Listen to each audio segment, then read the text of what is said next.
¿Qué tal? ¿Cómo están amigos y amigas de esta comunidad? Como siempre un gusto, como siempre un placer. Las narrativas que se han desatado en este momento, en este instante, en donde la derecha, por supuesto, no está jugando un papel en todos los tramos, tanto a nivel nacional como internacional, y en donde en relación con México y Estados Unidos, la figura de la doctora Claudia Sheinbaum ha comenzado a ser el centro de atención incluso de funcionarios del gobierno de Donald Trump, quienes la acusaron de estar promoviendo manifestaciones violentas. Pero no solamente eso, en México se da una narrativa que intenta manchar la participación en el G7, lo que está pasando con las manifestaciones en general en Los Ángeles, en fin, para platicar precisamente de todo ello. Buscamos a una voz autorizada, como lo he dicho en otras ocasiones, a una de las mejores periodistas de nuestro país, de Contralínea, mi querida Nancy Flores, a quien le agradezco como siempre que nos acompañe. Gran Nancy, ¿cómo estás? Muchas gracias por la invitación, Jesús, también por la introducción. Pues bien, aquí andamos. ¿Tú qué tal? Pues aquí lidiando con mis perros de repente, pero todo bien dentro del marco. Oye, querida, pues lo primero que te preguntaría es esto. ¿Qué momento crees que están viviendo estas narrativas? ¿Cómo están funcionando estas narrativas en este momento que tú detectas? Mira, yo creo que en el sexenio pasado se avanzó muchísimo en lo que se conoce como la revolución de las conciencias. Y esto ha permitido llegar a un punto en el que creo que estamos ahora, donde el ciclo de estas narrativas se desinfla pues mucho más rápido. Es decir, el ciclo ya es muy breve de cada una de las mentiras o los montajes o las estrategias de guerra sucia mediática, de propaganda negra. ¿Y por qué o cómo podemos detectar que ya es muy frágil, digamos, el ciclo de vida de estas narrativas? Porque lo estamos viendo todo el tiempo. Por ejemplo, antes de la elección judicial, seguíamos con estas narrativas de la dictadura, la autocracia, que han permanecido un poco más, pero que no han prendido. O sea, lo han mantenido como a una persona que está ya en carácter de vegetal, o sea, en este estado vegetativo, porque no tiene vida ya, ¿no? Entonces, artificialmente se mantiene respirando a esa persona, pues así con este tipo de narrativas. Pero también porque tienen que ir reciclando la idea, ¿no? Hasta que, supongo que esa es la idea, hasta que prenda, ¿no? Hasta que, digamos, agarre fuerza por sí misma. Entonces, la dictadura la empezaron a hablar desde el sexenio pasado, ¿no? Ya estábamos en esta deriva autoritaria, que el presidente nunca se iba a ir del gobierno, que se iba a reelegir. Luego se dieron cuenta que pues no, o sea, el presidente sí se fue a descansar a la quinta allá en Chiapas. Y no les prendió, pues, pero la han traído reciclando esta misma narrativa. Entonces veníamos de ese momento de la elección judicial diciéndonos que ahora sí ya estamos en la dictadura, en la autocracia. Y de hecho hay que recordar que en un episodio de Latinos recientemente, a inicios de junio creo, le pregunta a Lorete Mola a Aguilar Camín cómo describiría brevemente lo que está viviendo México. Y él dice dictadura con desgobierno. Y ahí en esa misma mesa estaba Denise Dresser y ella lo describe como autoritarismo, autocracia electoral con perspectivas de caos y de anarquía. O sea, no sé si es porque ya quieren meterle como mayor, digamos, caché a sus narrativas, pero si te fijas, sigue siendo exactamente lo mismo. Y ahora lo que sucedió, y por eso digo yo que el ciclo de vida de estas mentiras es cada vez más corto, porque lo podemos ver en justamente la visita de la presidenta a Alberta, Canadá. ¿No? En un primer momento la narrativa era no viajó en avión, digamos, de la Fuerza Aérea, porque ya no existe el avión presidencial, y entonces no llegó a tiempo para alcanzar a Donald Trump. Entonces, la narrativa se centró en eso, que viajó en un vuelo comercial, que eso no es digno de un pueblo, ¿no? No es digno del pueblo mexicano, no nos representa, según ellos. Y esa narrativa se les desinfló muy rápido porque la estaban sosteniendo justamente con el hecho de que Donald Trump abandona la cumbre del G7 de forma anticipada y ya no se reúne con la presidenta, como no se reúne con los demás, como no participa en realidad ya en el G7, solamente en la cena, pero pues ahí básicamente no se discutió lo que se tenía que discutir.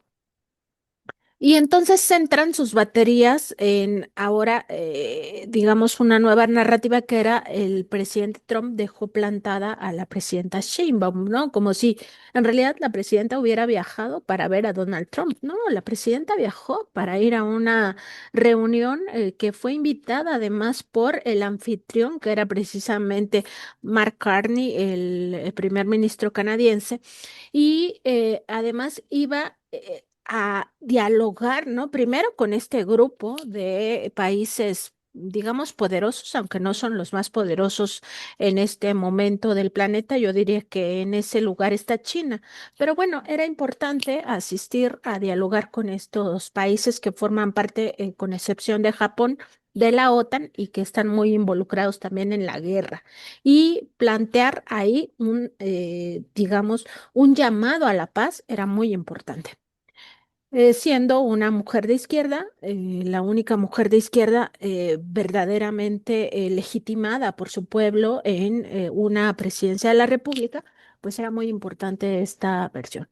Entonces, bueno, se centran en decir que la plantó Donald Trump o que la bateó, cuando en realidad Donald Trump se fue a organizar Claro. una guerra que nos mete en un momento de crisis de la humanidad, ¿no? Y ellos, en vez de ver, digamos, ese otro escenario de criticarlo, no, se centran en la presidenta Sheinbaum y que la batió. Pero luego ya se les cae la narrativa, ni siquiera regresa todavía la presidenta de la República, sino en horas se les cae esa narrativa porque la presidenta Sheinbaum habla con Donald Trump por teléfono y ahí Donald Trump le ofrece una disculpa por no haberse quedado a la reunión bilateral y por haber tenido que salir. Y todavía le dice que si tiene, digamos, chance, pase a Washington, ¿no? O sea, no la bateó, no la plantó, sino más bien él canceló su participación dentro del G7 y todas sus actividades, incluida, por supuesto, esta reunión bilateral con la presidenta Sheinbaum, porque él fue a revisar qué va a pasar con el tema Irán-Israel, ¿no? O sea, su aliado Israel, que acababa de atacar, pues, horas antes de este encuentro a Irán y que, pues, hay también una reacción de Rusia y China al respecto. Entonces, estas narrativas se les fueron desinflando ya muy, muy rápido. Y en su desesperación, pues ya que acaban diciendo, pues justamente que si su vestimenta estaba muy mal, que si la presidenta no se comportó a la altura, digamos, de líderes, o particularmente de mujeres, ¿no? Que la compararon mucho con la ministra de Italia, Meloni. Pero en realidad es que ya, digamos que son las patadas de ahogado de una oposición mediática, de una oposición política, que lo único que le queda es tratar de restar legitimidad por la vía que sea. Y en este caso, lo único que les quedaba ya criticar, pues era la vestimenta. O sea, y aunque sea de eso, se cuelgan para restarle liderazgo a nuestra presidenta. Así más o menos es como aconteció esta guerra sucia en torno a la visita de la presidenta, o más bien la participación de la presidenta en el G7, sin revisar lo importante que fue su discurso ahí, donde plantea no solo que no se apueste por la guerra, que se apueste por la paz, pero además una paz que no solamente sea ausencia de guerra, sino que sea un momento donde realmente los pueblos tengan oportunidades de desarrollarse de forma, digamos, solidaria, de forma soberana, pero sobre todo con bienestar. O sea, que los que tienen, los poquitos que tienen mucho, que son estos 7 países, ¿no? Como parte de esta cúpula, no acaparen todos los recursos, sino también estos recursos acaben en el resto, los pueblos que son las mayorías del planeta, ¿no? Entonces, ese discurso pasa a un segundo plano porque para ellos lo importante es justamente deslegitimar la figura de la presidenta de la República. Claro. Oye, querida Nancy, ¿y esto tú lo ligas en algo con lo que pasa en Estados Unidos, con con lo que la información que manejan esos medios de derecha sobre las manifestaciones, lo de Kristi Noem, que le den espacio a Lili Telles para que vaya a decir todo su discurso que ya aquí ya no lo hacemos de memoria, o ves que van por caminos separados? No, todo forma parte, digamos, de una misma estrategia. O sea, todo ha venido operando más o menos como una cadena.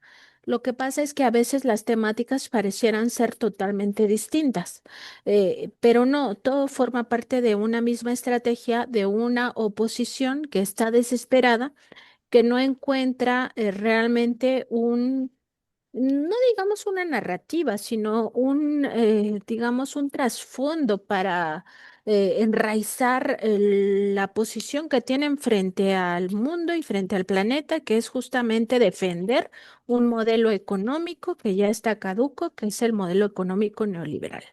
Entonces, ellos no quieren hablar abiertamente, ellas no quieren hablar abiertamente al pueblo de eso, ¿no? Un poco porque el pueblo está bastante empoderado, porque ya se comprendió que la democracia y que el voto funciona de una forma distinta a como venía operando en el pasado, ¿no? Como una forma de mercar, de vender estas decisiones tan importantes a cambio de frijol con gorgojo, para decirlo más que claro, ¿no? Como lo nombraba el propio presidente López Obrador. No, ahora ya se entiende que, a ver, el voto es tan importante y tan relevante que nos puede llevar a definir el Estado-nación que queremos tener, ¿no?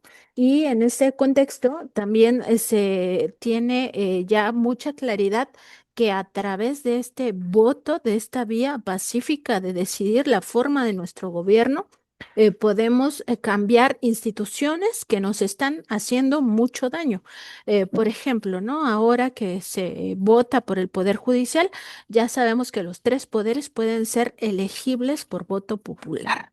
Y ellos pues no quieren enfrentarse a un escenario real de competencia democrática, donde hablen con claridad, porque por eso tuvimos una candidatura de Xóchitl Gálvez que elige una cúpula oligárquica encabezada visiblemente por Claudio X González Guajardo, pero que detrás de ella estaban los más ricos de México, incluso transnacionales extranjeras.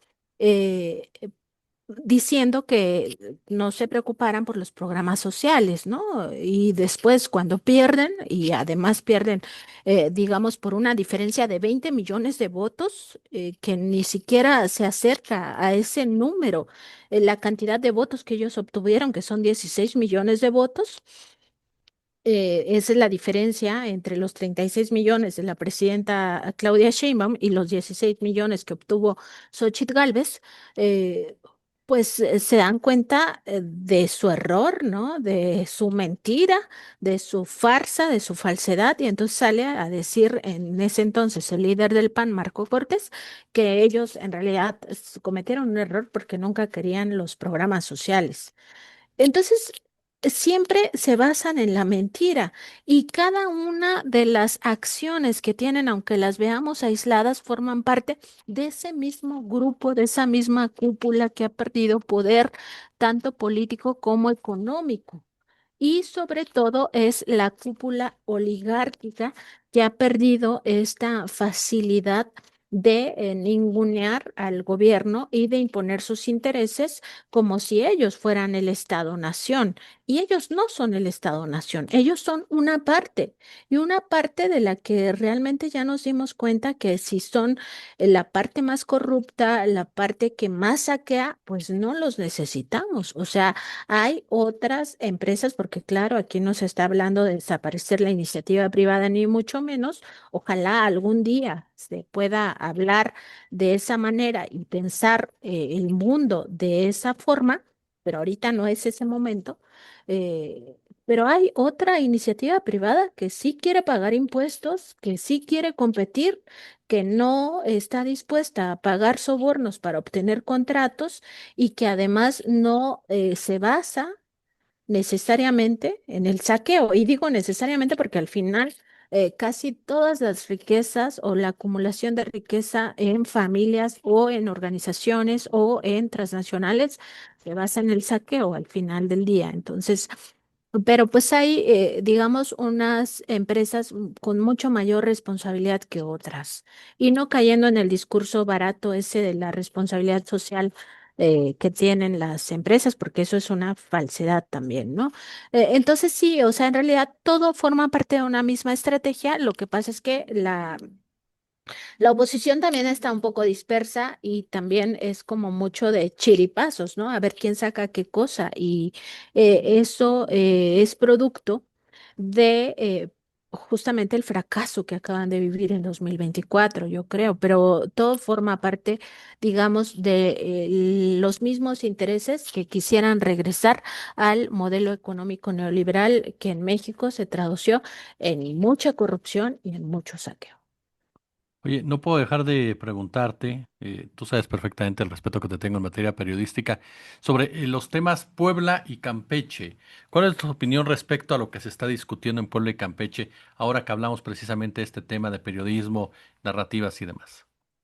Mira, yo creo que se debe de estudiar muy bien ambos casos, pero si hay visos de censura, se deben de impedir. O sea, México, de hecho, ha transitado a un momento, yo creo, de extrema libertad, que ya incluso se convierte en libertinaje. O sea, todo lo que dice la presidenta y en su momento lo decía el presidente, que libertad absoluta y tal, pues también nosotros sabemos que no es tan así. O sea, porque ellos digamos, ellos entendiendo cómo esta cúpula oligárquica que está amafiada o de la que forma parte, mejor dicho, toda la estructura de medios corporativos, están acostumbrados a mentir y la mentira es una violación a un derecho humano, que es el derecho humano a saber y el derecho humano a la verdad. De hecho, violan dos derechos humanos al mismo tiempo, ¿no? Y con ello también se llevan, digamos, eh, de encuentro las libertades de expresión, de opinión, de prensa. Entonces, tampoco es tan así como tan absoluta la libertad, pero no podemos permitir en ningún sentido que lo que sí se ha ganado dentro del marco de la libertad y del respeto a los derechos humanos, al derecho humano a la información, al derecho humano a la verdad y las libertades que conllevan, que es esta libertad de expresión, libertad de opinión y libertad de prensa, pues se limiten o digamos, peor aún, se censure o se acabe restringiendo de forma ilegítima y además, en todo caso, ilegal, porque nuestra Carta Magna lo que pondera es justamente este respeto a esos derechos y a esas libertades. Y luego hay voces, por ejemplo, como en el caso de Loret, que ahorita está hablando de que son víctimas de persecuciones, ¿no? Y eso es a lo que voy también. ¿Cuándo se vuelve el victimismo parte del negocio? ¿Cuándo se vuelve parte de los likes, de los views? También venderse como víctimas para que sabes que tu audiencia de una u otra manera le gusta que te pongas en esa postura, aun y cuando no sea lo que está pasando, ¿no? Pues le diríamos la víctima, ¿no?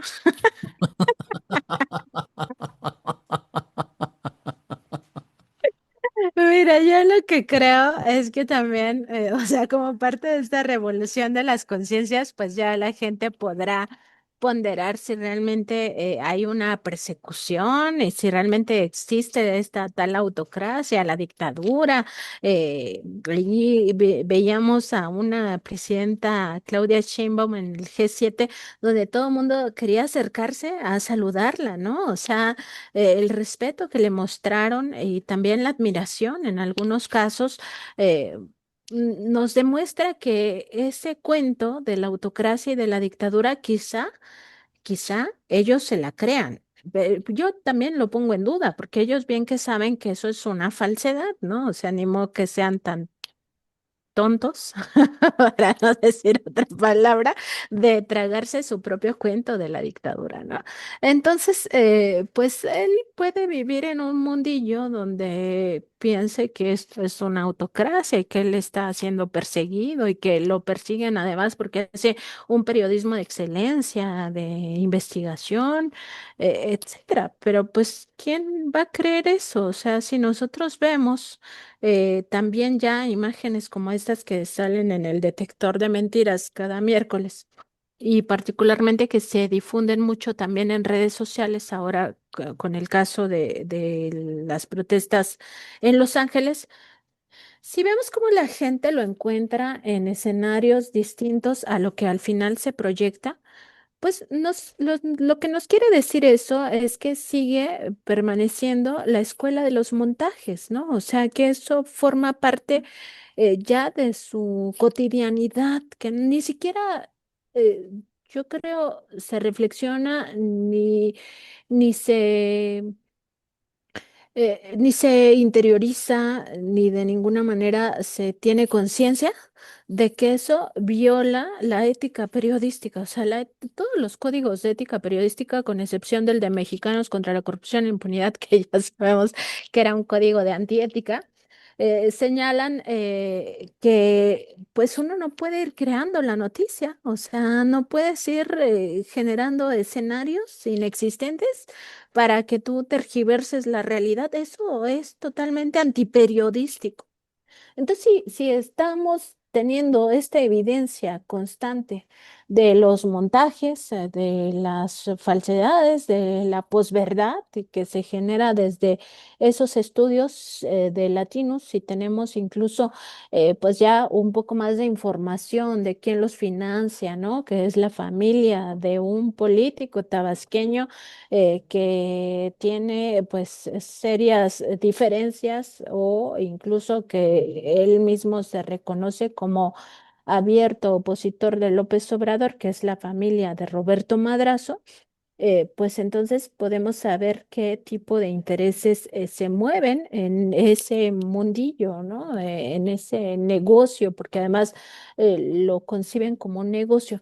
Y si además tenemos todavía más información de que con lo que se le financia a ese medio o a esa corporación, eh, o a esa empresa, para decirlo de una mejor manera, es del negocio de las medicinas que se hacía en el sector público y que ese negocio de las medicinas se les ha venido cayendo porque justamente a la hora de hacer un análisis anticorrupción se nota que están inmersos en corrupción, pues entonces ya podemos tener mayores elementos para determinar si tiene o no razón de creerse un perseguido político, ¿no?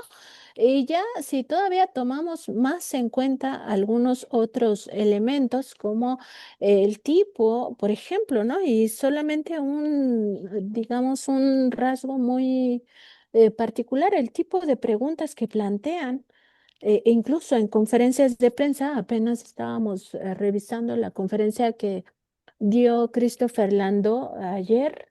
eh, Latinos le pregunta otra vez sobre la lista de políticos mexicanos de izquierda del partido Morena que están siendo investigados por narcotráfico y Lando repite lo que ha venido diciendo Estados Unidos a través de sus instituciones, el Departamento de Estado, etcétera, la Embajada de Estados Unidos en México, que es falsa, pues entonces ya también nos damos cuenta de qué escenarios son los que promueve esta corporación, ¿no? O esta empresa.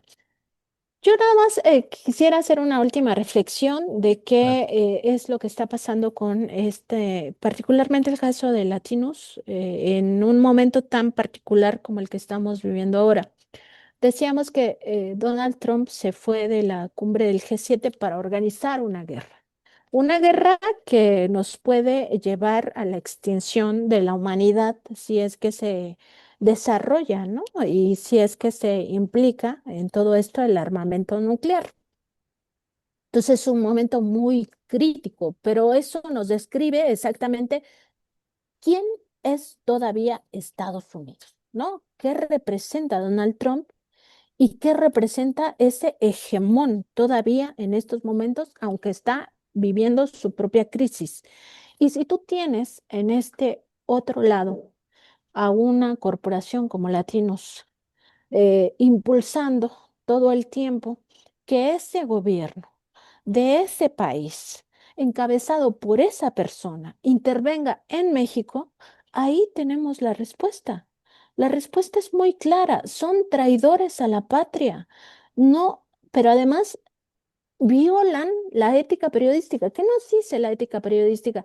Que el periodismo debe servir para la distensión de la guerra, para, digamos, promover la paz, para resolver conflictos internacionales. Está, no me lo estoy inventando, está en el Código Internacional de Ética Periodística de la UNESCO y no está para generar conflictos. No está para generar escenarios donde se promueva una visión que te genere un conflicto binacional con una potencia bélica como Estados Unidos. Y eso particularmente nos retrata quiénes son y dónde están en este momento de la historia y también las consecuencias tan graves de si tuviera éxito estos montajes que generan todo el tiempo. No es cualquier cosa.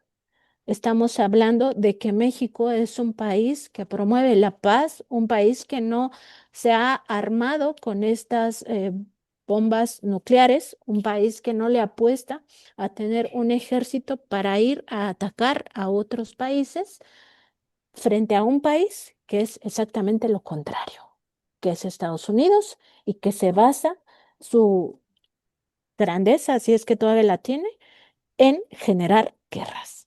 Así de grave es esta situación y por supuesto son violaciones claras a la ética periodística y por tanto no es periodismo lo que hacen, porque yo siempre he sostenido y lo creo además que el periodismo solo puede ejercerse desde la ética periodística y no hay claroscuros. O sea, no es como de que hoy haces periodismo ético y mañana no y pasado sí y después tantito, no.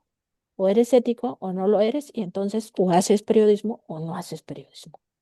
Es como mi reflexión que tengo particularmente en este momento, que nos clarifica todavía más lo terrible que es que personajes así, con cierto, digamos, manto de protección, porque supuestamente hacen periodismo, promuevan este conflicto binacional por medio de la mentira y la mentira particular que se quería sembrar previo a la cumbre del G7 es que la presidenta Claudia Sheinbaum había llamado a las protestas violentas en Los Ángeles, ni más ni menos. Mi querida y admirada Nancy Flores de Contralínea, siempre es un verdadero placer escucharte y aprender de ti. Te agradezco como siempre de corazón tu presencia en esta comunidad, oye. No, muchas gracias, Jesús, muchas gracias a tu audiencia y bueno, pues aquí andamos.